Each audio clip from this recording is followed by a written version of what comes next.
Bird ஒயரில் உட்காந்தா அதுக்கு ஏன் ஷாக் அடிக்க மாட்டேங்குது? வணக்கம் நண்பர்களே, இது லைஃப் அடி சீரிஸில் நாள் 13. இனி நம்ம செம்ம இன்ட்ரெஸ்டிங்கான கொஸ்டினை பற்றி பார்க்கலாம். பேர்டு ஒயரில் உட்காந்துருக்கும் போது அதுக்கு ஏன் ஷாக் அடிக்க மாட்டேங்குது? அதுவே நம்ம போய் ஒயரை டச் பண்ணால் நம்மளுக்கு ஏன் ஷாக் அடிக்குது? பேர்டுக்கு என்ன சூப்பர் பவர் உண்டா என்ன?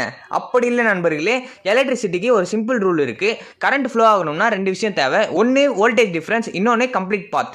பேர்டு என்ன பண்ணுதுன்னா ஒரே ஒரு ஒயரில் மட்டும்தான் டச் பண்ணுது. அதோட 2 காலும் ஒரே ஒரு ஒயரில் தான் இருக்கும். அதனால 2 காலுக்கும் சேம் வோல்டேஜ் தான். ஸோ அங்கே வோல்டேஜ் டிஃபரன்ஸ் கிடையாது. ஸோ அதனால கரண்ட்டும் ஃப்ளோ ஆகாது, ஷாக்கும் அடிக்காது. நம்ம யூஸ்வலாகவே ஃப்ளோரில் தான் நிற்கிறோம். அதுதான் நம்ம எர்த் கனெக்ஷன் சொல்லுவோம். ஸோ ஃப்ளோர்லேயே நின்றுட்டு லைவ் ஒயரை டச் பண்ணும்போது கரண்ட்டுக்கு ஒரு கம்ப்ளீட் பாத் கிடைச்சிரும். From high tension to low tension. அப்போ கரண்ட் பாடி வழியாக டிராவல் பண்ணும். அதனால தான் நண்பர்களே நம்மளுக்கு ஷாக் அடிக்குது. ஸோ கரண்ட்டுக்கு யாருன்னா தெரியாது. அதுக்கு வேண்டியது ஒரு கம்ப்ளீட் பாத் இல்லைனா வோல்டேஜ் டிஃபரன்ஸ். சிம்பிளாக பார்த்தா அது பேர்டு தான். ஆனால் இதுக்குள்ள செம்ம இன்ட்ரெஸ்டிங்கான எலக்ட்ரிக்கல் சயின்ஸ் இருக்குல்ல. நாள் 14 ஃபோன் சார்ஜர் 230 வோல்ட்ல இருந்து 5 வோல்ட்டா எப்படி மாத்துதுன்னு சொல்லிட்டு பார்க்கலாம். ஃபாலோ பண்ணுங்க நண்பர்களே.